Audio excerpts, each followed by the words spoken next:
What's up, everybody? Welcome to the Nate Flix.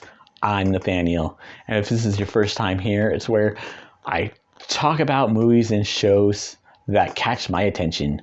Just to be clear, this is a review, not a reaction. I'm not fancy like those reaction people, right? I don't have the picture-in-picture technology where you're watching the screen while reacting to it and giving you guys a taste of that movie or show. Like, oh, guess what? You're watching it at the same time as me.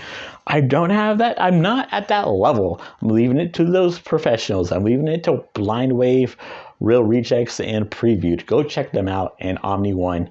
They're all good. I could name several. Like, I'm just me by myself. I'm not the normies. So just not a group of me. Just me talking about a movie or show that caught my attention. And if there's a movie or show that you've seen that not a lot of people have heard of, or that you're trying to get somebody to agree with you on, put it down in the comments and I'll look it up and I'll try to watch it and I'll do a video about it. I'll probably throw a shout out to you as well for recommending it to me. Doesn't matter what it is, what genre. I'll go from whatever language, just throw it down and I'll talk about it. I'll watch it and I'll talk about it and review it. And if it's something that I have access to, don't throw down some crazy foreign film that's nowhere to be found unless you have some kind of what is this IPN, where well, find a movie on Netflix Eurovision. It's like, no, just as long as it's accessible and I can watch it, I'll try to watch it and I'll talk about it. And this is the season. It's the holiday season where you could just cuddle up, cozy up with your favorite dog or cat or your favorite cozy blanket in front of a fire with hot chocolate. And if you don't have a fireplace, and in a heated blanket, and just warm up rewatching The Nightmare Before Christmas while slurping that hot chocolate with the marshmallows in it. The Stay Puft marshmallows, of course. It's this time of year where studios and movies are just being thrown at us, right? There's so many movies coming out this holiday season and in January.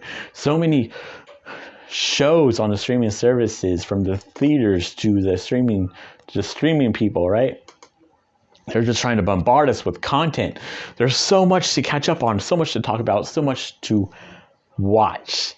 And I don't mind it at all, because who wants to go outside to the rain and the rain and the snow and do all that rush hour traffic, getting stuck out there during nighttime? You just want to come home and you're like, oh no, because your kids are driving you crazy because they want you to buy them toys, and that's why you're here. In the movie I watched was Ghostbusters Afterlife. Now, I watched the original Ghostbusters a long time ago, and many times after that. Of course, it's a classic. It's one of my favorites. It's funny. It's heartwarming. It's supernatural. It's all three combined. The original Ghostbusters, right? Bill Murray, Dan Aykroyd, Ernie Hudson, Rick Moranis. You know the deal. You know how the Ghostbusters was. Well, now it's a new generation. It's Ghostbusters Afterlife, and it shows us how much of a new generation it is.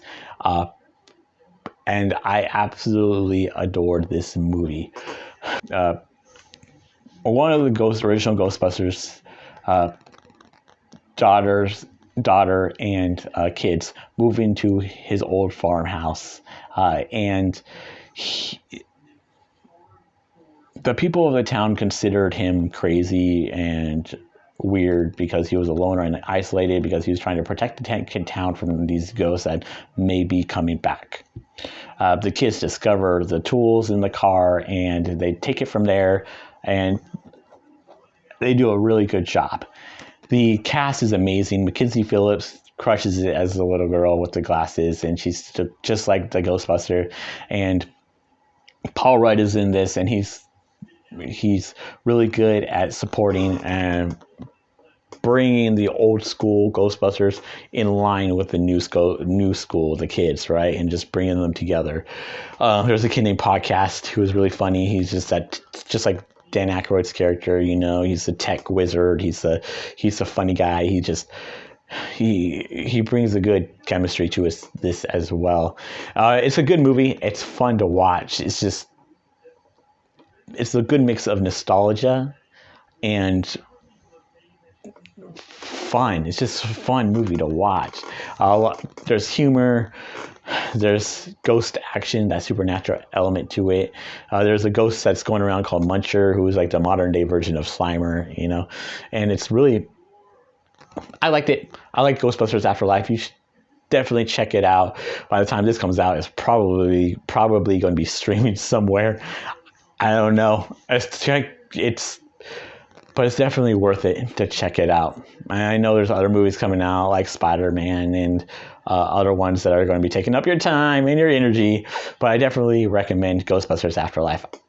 I liked it a lot, and if you've seen it already, definitely give a like, give a comment of how you felt about the movie. If you haven't seen the movie, and you have questions, feel free to comment on that as well.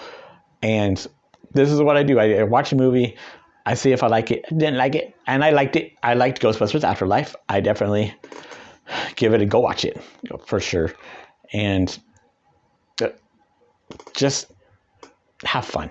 The point of watching movies is to be entertained, right? I know there are some movies out there that are like, oh my God, I'm shutting this off right now. Just get away from me. And then there are most other movies that you find enjoyable. You're like, oh my God, that was so fun. That was so fun. I want to watch it again, right? So the point is, love what you watch. Watch what you love.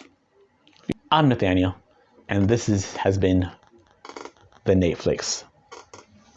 Bye.